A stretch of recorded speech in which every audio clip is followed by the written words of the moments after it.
এই তো জাংলা দেওয়া প্রায় শেষের দিকে। কাল হাটে গিয়ে লাউয়ের বীজ কিনে আনবো। আর লাউ গাছে অনেক লাউ হবে। আর আমাদের সব অভাব ঘুচে যাবে। আহা কি আনন্দ আকাশে বাতাসে। আহা কি আনন্দ আকাশে বাতাসে।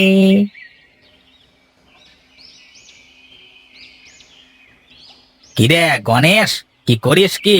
আরে একা একা পাগলের মতো কি বিড়বিড় করে যাচ্ছিস? হ্যাঁ, তা পাগল টাগল হয়ে যাসনি তো আবার? আরে ধুর, আমি পাগল হতে যাব কেন? কাজ করছি আর ভাবছি ভবিষ্যতে কি হবে। সেগুলো ভেবেই হাসছি আর কি। তা ভবিষ্যতে কি হবে? কি ভাবলি বলতো শুনি। হ্যাঁ, কি আর ভাববো, এই ভাবলাম যে আমার জমিতে অনেক লাউ হবে। আর সেই লাউগুলো আমি বিক্রি করব। আমাদের সব অভাব দূর হয়ে যাবে। একটু ভালো করে বাঁচবো, এই সব আর কি। হ্যাঁ, হ্যাঁ, ভাব ভাব। হ্যাঁ, মানুষ কল্পনাতেই সুখী। তা লাউ তো লাগাবি। লাউয়ের বীজ কোথায় পাবি শুনি? কেন? বীজ কেনবার টাকা লাগবে কেন? তাহলে কি বীজ ফ্রিতে পাবি? আরে, আমার গণেশ ভাইয়ের তো অনেক বড় লাউয়ের ক্ষেত আছে। সেই ক্ষেত থেকে একটা বড় দেখে বীজ লাউ নিয়ে আসবো। একটা লাউ হলেই তো হয়ে যাবে। ওরে বেটা, আমি তো তোকে আগল পাগল মনে করতাম। এখন দেখি তো তুই ভারী সিয়ানা। এখন আমিও দেখি কি করে তুই তোর ভাইয়ের কাছ থেকে লাউ নিস। এমন কান ভাঙানি দেব, লাউয়ের বীজ তো দূরের কথা, কিছুই পাবি না। কি দাদা, কি হলো? এত মনোযোগ দিয়ে কি ভাবছো? না না, তেমন কিছু না। তুমি মন দিয়ে কাজ করো, আমি আসি।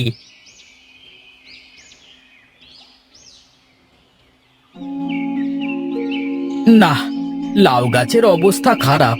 খালি এই লাউ গাছ কেটে ফেলে আবার নতুন করে বীজ লাগাতে হবে। বসে বসে কি এত পরিকল্পনা করছো গণেশ দাদা? আরে নগেন যে, কি অবস্থা তোর? আজকাল তো তোর কোনো দেখাই মেলে না। হ্যাঁ, আমার তো খবর ভালো। তা তুমি বসে বসে কি পরিকল্পনা করছো বললে না তো? না না, তেমন কিছু না। লাউয়ের গাছগুলো পুরাতন হয়ে গেছে তো, তাই আর লাউ ধরবে না। তাই ভাবছি যে লাউ গাছগুলো কেটে দিয়ে আবার নতুন করে বীজ রোপণ করব। ও আচ্ছা আচ্ছা, তুমি বসে বসে পরিকল্পনা করতে থাকো। আর তোমার ভাই কি করে বেড়াচ্ছে সেই খবর কি জানো? আমার ভাই আবার কি বললো তোমায়? আরে আমার কিছু করেনি, তোমার নামে বদনাম রটিয়ে বেড়াচ্ছে। কি বদনাম রটিয়ে বেড়াচ্ছে আমার নামে হরি? তুমি নাকি হরিকে নিয়ে অনেক হিংসে করো, হরির ভালো দেখতে পারো না, আরো কত কথা বললো। আমি ওকে বলে বলে লাউ চাষ করাচ্ছি।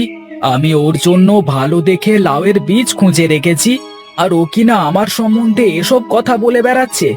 আসুক আজকে আমার কাছে লাউ নিতে, আমি ওর মজা দেখাবো। আমার কাছে একটা বুদ্ধি আছে, এইভাবে শায়েস্তা করলে দেখবে ও একদম জব্দ হয়ে গেছে। কি বুদ্ধি বলতো? তুমি ওকে নষ্ট লাউয়ের বীজ দেবে, যাতে বীজ থেকে গাছ না হয়। ও শুধু বীজের গোড়ায় পানি ঢেলেই যাবে, কিন্তু গাছ হবে না।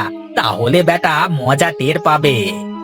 তা তুমি ভালো বলেছ, ওই বেটাকে এভাবেই শায়েস্তা করতে হবে। হ্যাঁ, তুমি কিন্তু হরিকে আমার ব্যাপারে কিছু বলো না। তাহলে বেটা আমাকে এসে ধরবে, আর আমার সাথে আবার ঝামেলা বেঁধে যাবে।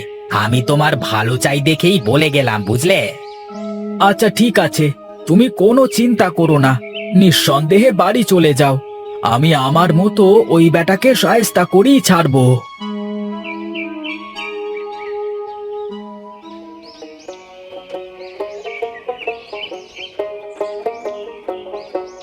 আরে হরি, এই অসময়ে আমার কাছে কি মনে করে এলি? কি মনে করে আর আসবো?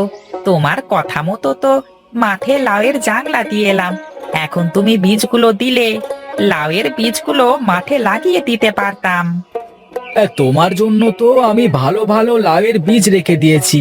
আমি আরো ভাবছিলাম যে আমি গিয়ে তোমার বাড়িতে দিয়ে আসবো। ভালোই হয়েছে তুমি এসে পড়েছো। তুমি দাঁড়াও, আমি বীজগুলো নিয়ে আসি।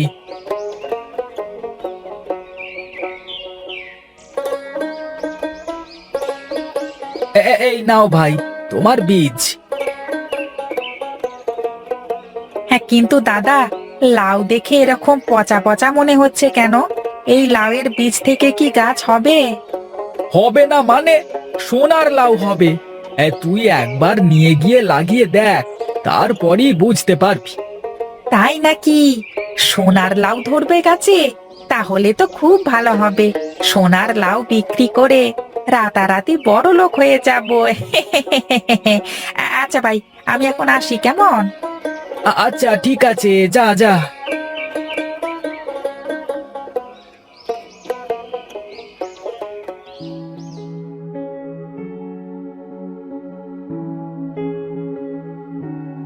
দেখি, লাউ কেটে বীজগুলো বের করে রাখি।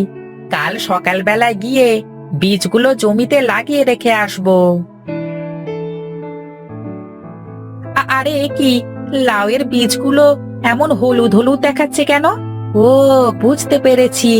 ভাই যে বলল গাছে সোনার লাউ ধরবে, তাই মনে হয় বীজগুলো এরকম হলুদ হয়ে আছে। হ্যাঁ, ভাই আমাকে কত ভালোবাসে। আমার গাছে সোনার লাউ ধরলে ভাইকে একটা বড় সোনার লাউ দেব।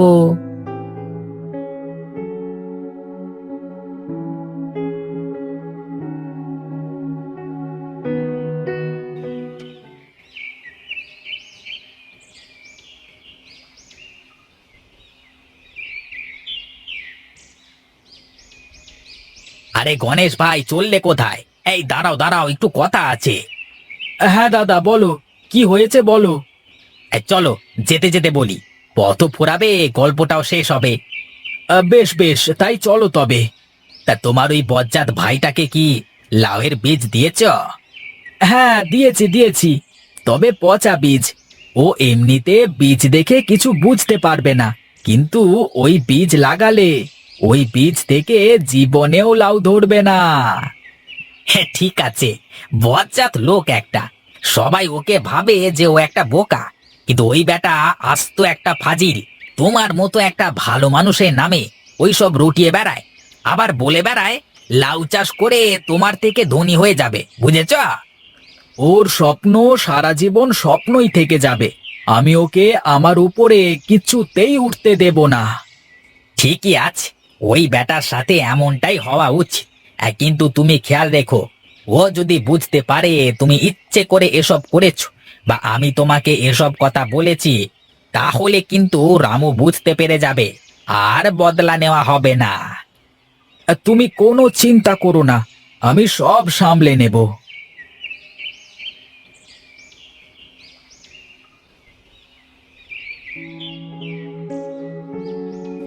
যাই যাই, মাঠে গিয়ে বীজগুলো লাগিয়ে রেখে আসি।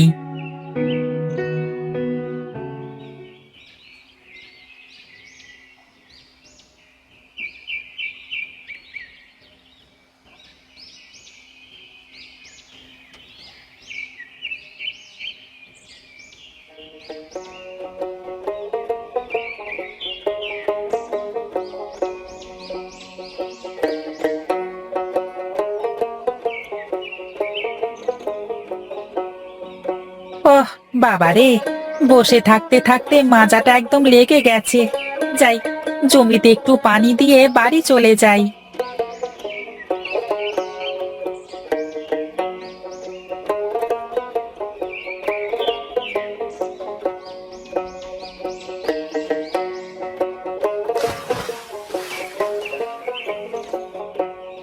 যাক বাবা, সব কাজ শেষ। এখন আর কিছুদিন অপেক্ষা করলেই বীজ থেকে চারা হবে, আর চারা বড় হয়ে সোনার লাউ ধরবে। যাক, বীজ থেকে চারা বের হয়ে গেছে, আর কয়েকটা দিন গেলেই গাছে অনেক লাউ ধরবে। তারপরে শুধু বাজারে লাউ বিক্রি করব আর টাকা গুনবো। দাঁড়াও, তোমাকে আমি লাউ বিক্রি করাচ্ছি। আমাদের পাড়ায় শুধুমাত্র আমরা তিনজন বাদে আর কেউ লাউ চাষ করেনি। এবার লাউয়ের অনেক ভালো দাম হবে। কৌশলে রামুকে রাস্তা থেকে তো সরিয়ে দিয়েছি, এবার গণেশকে রাস্তা থেকে সরাতে পারলেই আমি একা একা বেশি দামে বাজারে লাউ বিক্রি করতে পারবো। আজ রাতেই গণেশের খেল খতম করে দিতে হবে।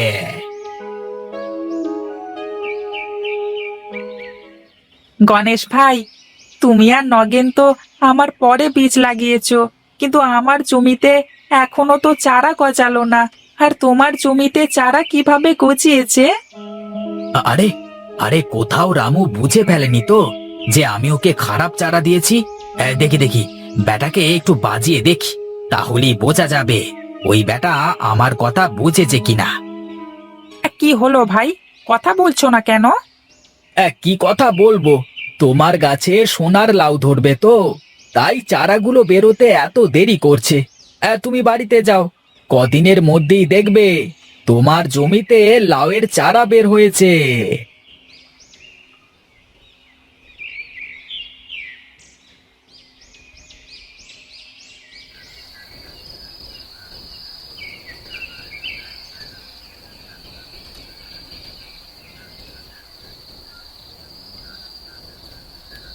ব্যাস, হয়ে গেছে। এবার আমার রাস্তার কাঁটা সরে গেছে। এখন শুধু আমি একা একা বেশি দাম দিয়ে লাউ বিক্রি করব।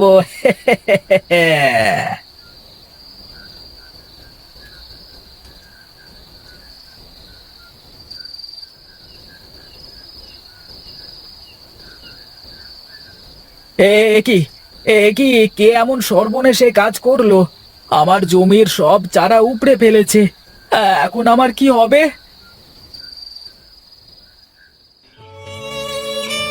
হে কি, আমার জমিতে তো একটাও চারা হয়নি। তাহলে কি ওরা আমাকে ঠকিয়েছে? এখন আমি কি করব? এত পরিশ্রম করলাম, তারপরও ফসল ফলাতে পারলাম না। কি রে, তোর কি হয়েছে বাবা? তুই এখানে মন খারাপ করে বসে আছিস কেন?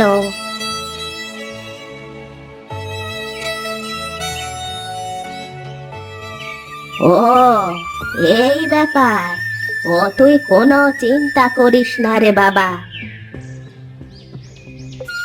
এই নে, এই সারগুলো তোর জমিতে ছিটিয়ে দেখবি, তোর জমিতে অনেক বড় বড় গাছ হবে, আর গাছে বড় বড় লাউ ধরবে।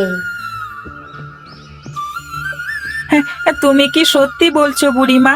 আমার জমিতে লাউ হবে? বিশ্বাস না হলে একবার সারগুলো জমিতে ছিটিয়ে দেখ।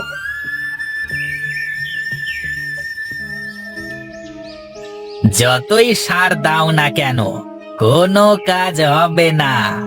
তোমার জমিতে কিছুতেই লাউ ধরবে না। হ্যাঁ, তোমার জমির বীজগুলো তো সব নষ্ট বীজ।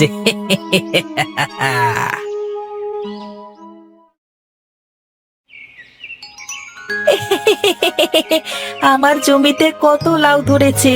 এখনই এই লাউগুলো বাজারে বিক্রি করে অনেক টাকা কামাবো।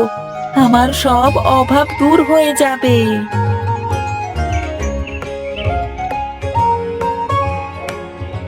আমি জানি তুই এই বুড়ির সার দিয়ে এত ভালো লাউ ফলিয়েছিস।